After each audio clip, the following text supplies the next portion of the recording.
How did you like that intro? It's pretty cool, huh? Did it make you want to buy the lens? Hopefully not, because the last time I made a video about a lens, you guys went out and bought it, which was the projector lens, and now it's gone. There's no more of them left. So don't everyone go out and buy this at the same time, please. Guys, thank you so much for tuning back into this channel. It's been far too long since I made a video about the GFX, and hopefully your patience has been rewarded if you haven't died of old age waiting for me to make a video.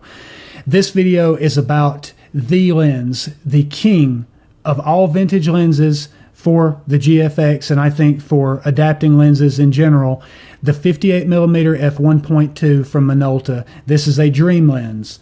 And what do I mean by that? Well, that term, it comes from a Canon lens that was released in the late 50s, early 60s, that Canon called a TV lens for some reason, but it was a 50mm f0.95, and just looking at that lens, it's the same as this one. It's lens porn. It's a gorgeous piece of glass on the front and rear elements. It's built like a tank, and it's just an amazing package overall. And it's not the way that the lens looks looking at that, it's the fact of what it gives you. In low light situations, this is going to benefit you, of course. That's what the original intention for these lenses were in the first place. But modern days, we use these lenses, of course, to get extremely shallow depth of field, being able to isolate our subjects and get beautiful, beautiful portraits. And so while I'm on the subject of that, I want to tackle one thing first before we jump in. Guys, I know that my images, my editing style, and my choice of glass is not for everyone. So for those of you that have tuned into the video that do not like shallow depth of field, that do not like bokeh balls, or do not like tonality in your images due to it being a very wide aperture, click off the video. Don't waste your time commenting to me. I'm not going to entertain comments talking about my editing being poor, or that you just don't like the fact, or why are you using a lens that is such a wide aperture? There's only one eyeball in focus or one eyelash in focus. I do not care. I like what I like. You can like what you like. Continue shooting at f5.6 or f16 in the studio all you care. That's fine, because I don't care. I don't care what you do.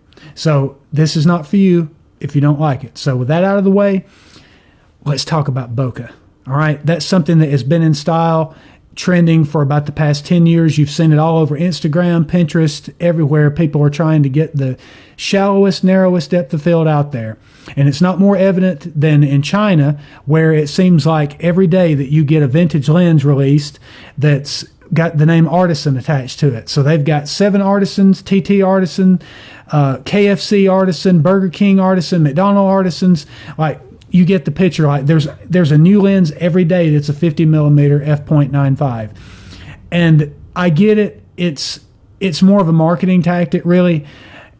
0.95 or 1.2 or even 1.4, that is not useful in all situations. But in terms of my photography, if you like what I do and are a photographer like that, this is where your bread and butter is. This is what makes you money. And so, speaking of, the camera that is filming me right now is the Fuji X-T3, and it has a Miticon 35mm f0.95 on it. It's currently, to my knowledge, except for maybe a Kip-on lens, it's the fastest lens that is available for APS-C in general. Now, using that on APS-C is much different than using something like that on the GFX with medium format or even with full frame. So 50mm f.95, that is a crazy, crazy amount of bokeh.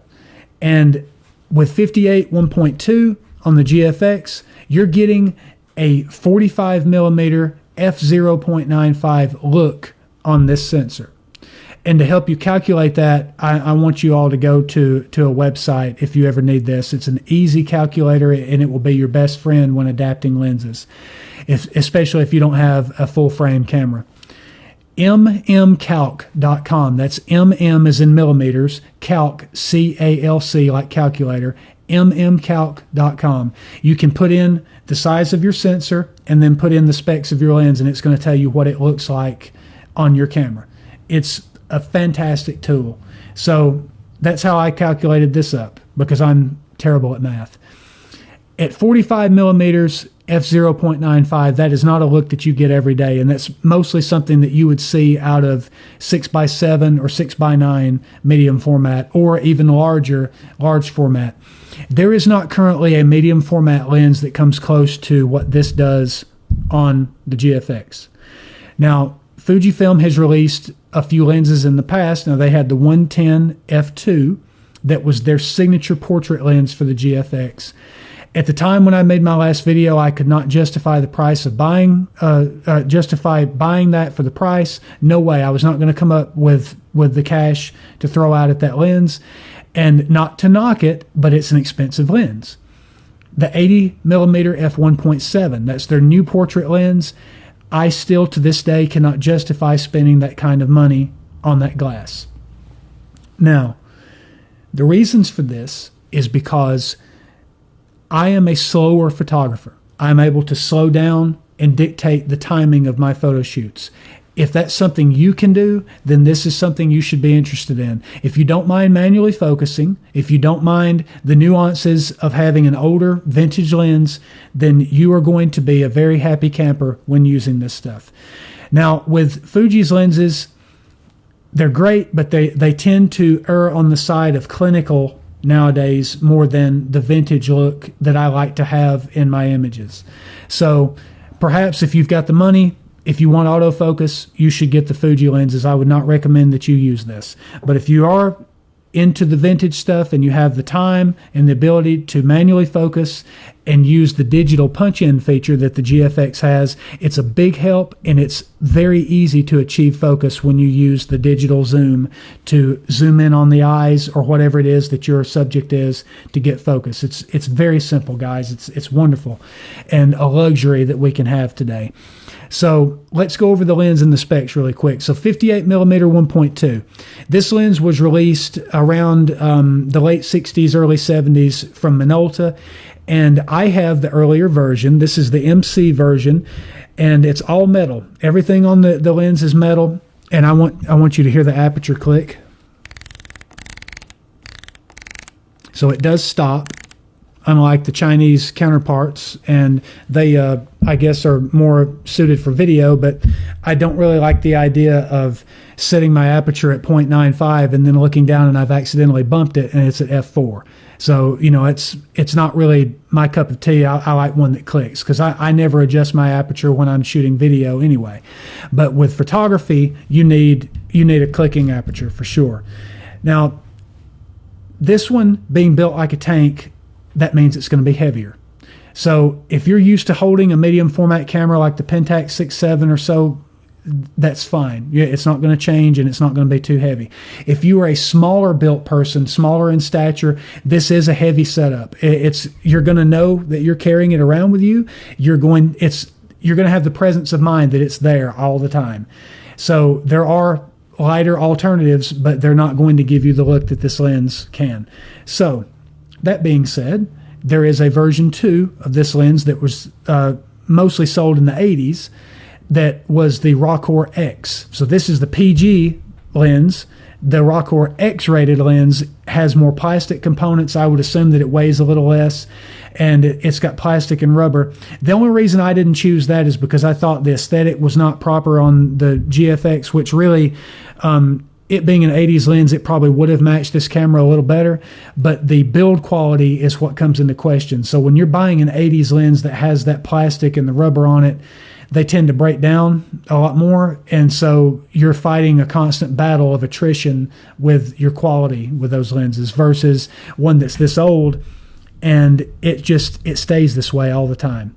This lens, I'm going to be upfront and honest with you all, this was a new old stock lens. It had been sitting on the shelf for years. No one bought it. No one had used it, so it's basically brand new. I got a really good deal on it. And speaking of the prices on these lenses, they're going to run you between $200 US up to about $700, depending on the condition. Now, the sweet spot for these lenses that I have found is about $350 US. Most of them are going to be found in Japan. The Japanese are very good about describing their lenses, the pros and cons, like as far as scratches, dust, fungus, anything wrong with the aperture blades, like oil bleeding, anything like that, they're going to tell you, and they're usually all very transparent about it, and they're not going to deceive you because they want good feedback from you. So if you're buying on eBay, make sure that you read the descriptions on these lenses and make sure that you're getting a good copy of them, because there are some bad ones out there.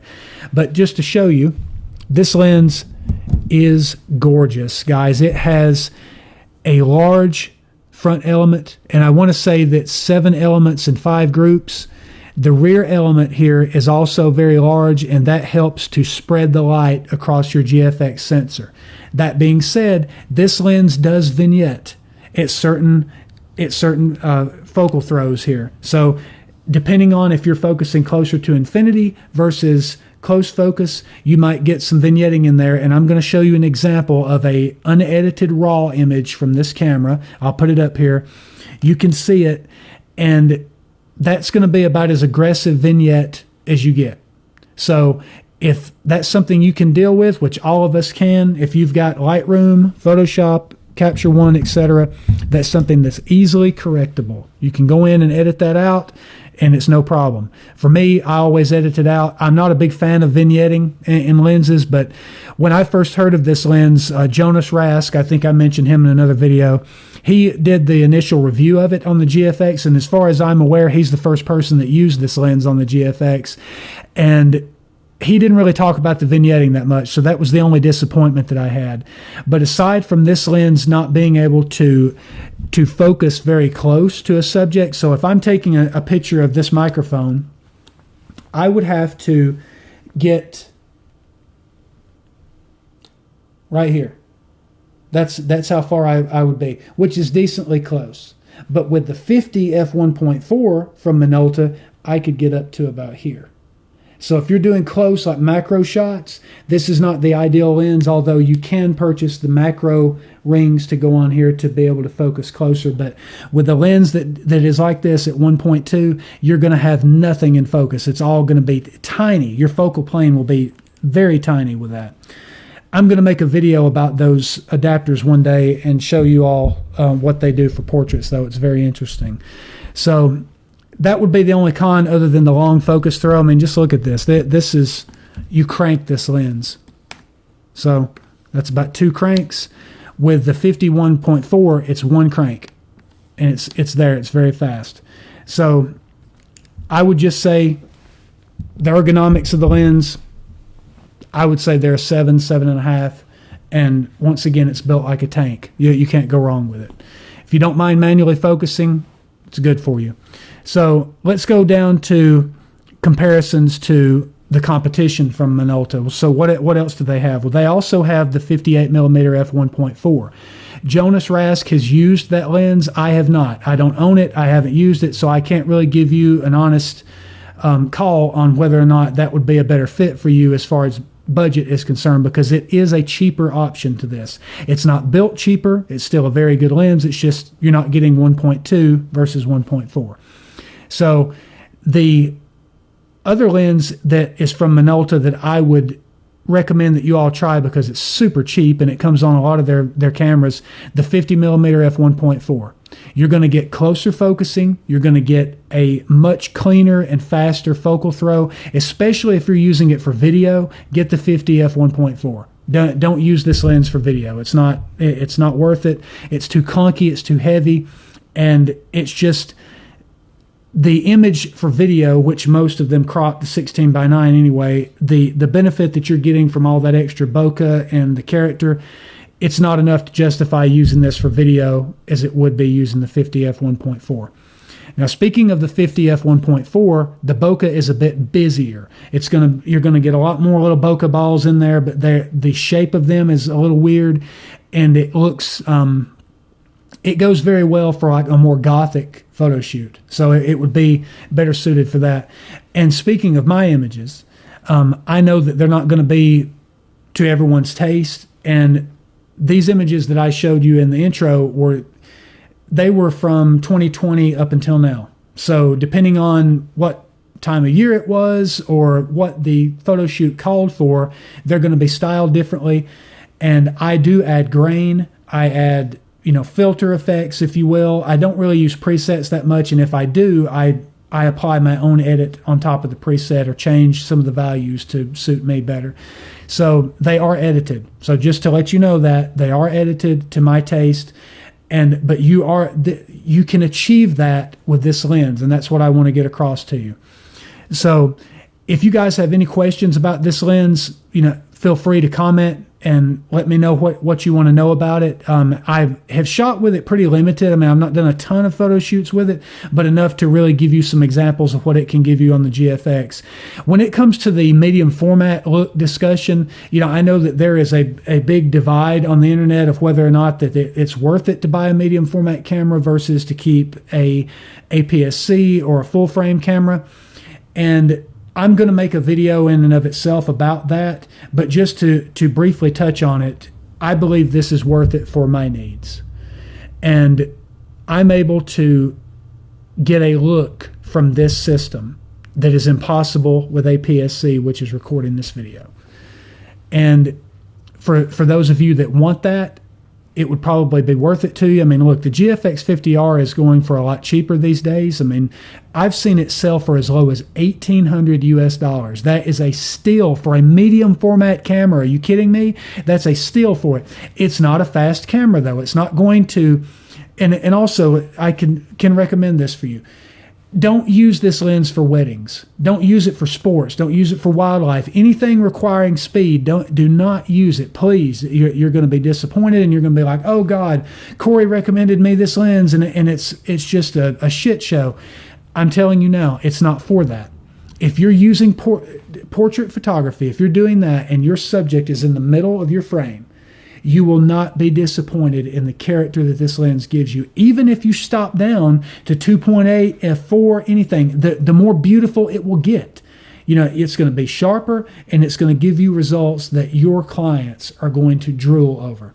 It will give you results that they are going to hearken back to the days of Hollywood portraits of that crazy effect that I would say that only in the 50s that you would get that blooming effect, in which, in some of my images, I want to tell you, I used a Tiffin Pro Mist filter, and you'll see that the more glowy the images are, you'll know which ones it is that I've used the Tiffin Pro Mist. I recommend that you try it on this lens or your vintage lenses, but it does take away from sharpness. So you have to watch out for that. You've got to really balance that if you're trying to get an image that's clear versus it look just like it was taken with an old film camera. So anyway, the adapter that I'm using on this camera is from Photodiox. I use that to adapt this lens, but it does have some cons to it. And I don't know if you can hear this,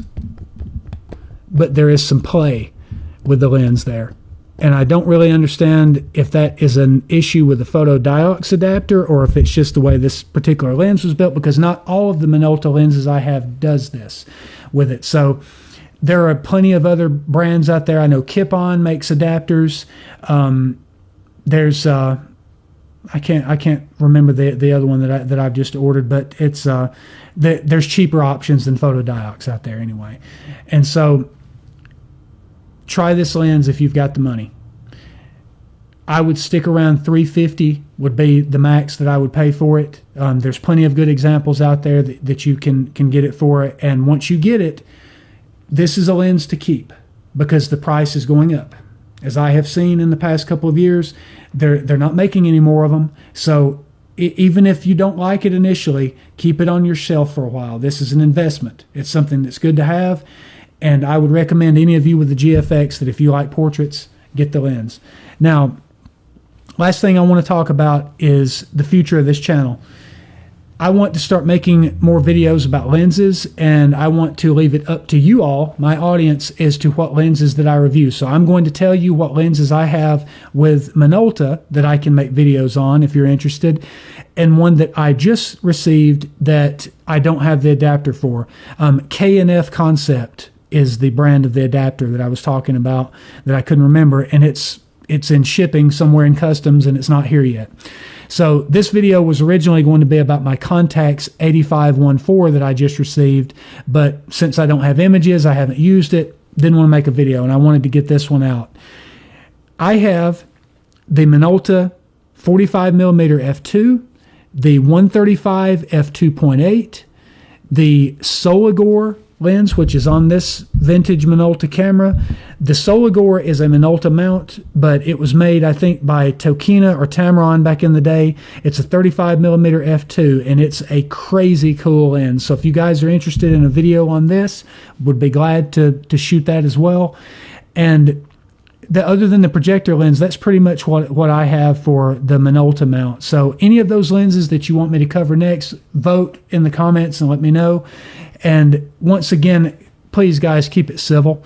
I don't think that I'm an unreasonable guy. I managed somehow in the last video to divide the entire Fuji X community that commented there, and I totally get it. For those of you that are happy with the X-T5, I want to give you a golf clap. Good for you. I'm glad that you've ordered it. I'm glad that you're continuing to give Fujifilm your money. They need to stay in business, and they need money. So if it happened to suit your needs, that's great. But I do want to tell you this. There is going to be times that I critique Fujifilm. The reason that I do this is because I love Fujifilm. I have a passion for photography, and I have a passion for Fujifilm. They're the reason that I still do photography now. The ergonomics, the dials, the vintage feel, the soul, if you will, of these cameras is what drew me into this system in the first place. And I'm so happy that they listened to their photographers, that they listened to their customers, and they kept molding cameras based on the customer feedback. I do not expect Fujifilm to mold a camera in my image. I don't expect them to do that, but I do expect them to continue listening to feedback, because with the X-T5, they made a decision intentionally to split their customer base, to quote unquote force them. No one is forcing you to buy any camera, but if I wanted those dials, if I wanted the hybrid camera that the X-T3 is with a battery grip, I could no longer get it because they X'd out the battery grip. And it was not about battery life, guys. I understand that it's got a new higher capacity battery. That's great. But if I'm a portrait photographer and I shoot vertically, I don't have that grip option for this camera. So it sucks, but I like the 50R, and I like being able to shoot with it either way, so I accepted that. But what about wildlife photographers? What about people that shoot sports, that use those super zooms, that need that extra grip? There was an older gentleman that commented on my video, and he mentioned this, and I hadn't even thought of it. And what about that? You know, that's someone that they have alienated with this choice, and he liked the XT cameras. He did not want an XH camera. He wanted the dials up top. And so that's merely something that is going to be a gripe, and I get it. This is a first world issue. This is not something that should even be a problem, and I think that was an easy home run for Fujifilm, and they bunted instead, you know, or fouled out essentially. That doesn't mean the X-T5 is a bad camera. That does not mean that it's not going to fly off the shelves. And those of you that said that you pre-ordered it, let me know how you enjoy it. I can't wait to hear your opinions on it, because once again, I do not want Fujifilm to fail. I want them to succeed, and hopefully with customer feedback, the next round that the XT camera comes out, there'll be a battery grip for that, for those of us that want that extra ergonomics for portrait photography, wildlife, and sports. That would be wonderful. So in closing, guys, I would rate the Minolta 58mm f1.2 for the GFX an 8.5 out of 10. The build quality, the optical quality, the character, the tonality, the bokeh is out of this world. The only con that I would say is the long focus throw, and the inability to focus up really close without putting an adapter up. That's it. That's the only knock that I would give it. It is the king of bokeh for the GFX, and I would definitely recommend you guys trying this lens out if you're interested. And lastly, I want to thank you all for subscribing. I know that this is a small channel. It's around 400 subscribers, I think, now.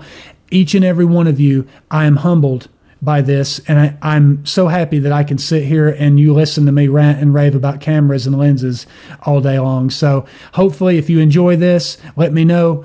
Give me a like, give me a subscribe, and I will be back very soon with the next lens video. So let me know which one that it shall be, and I'll tally up the votes, and it will be about that lens. So until next time, thank you all for watching. God bless you.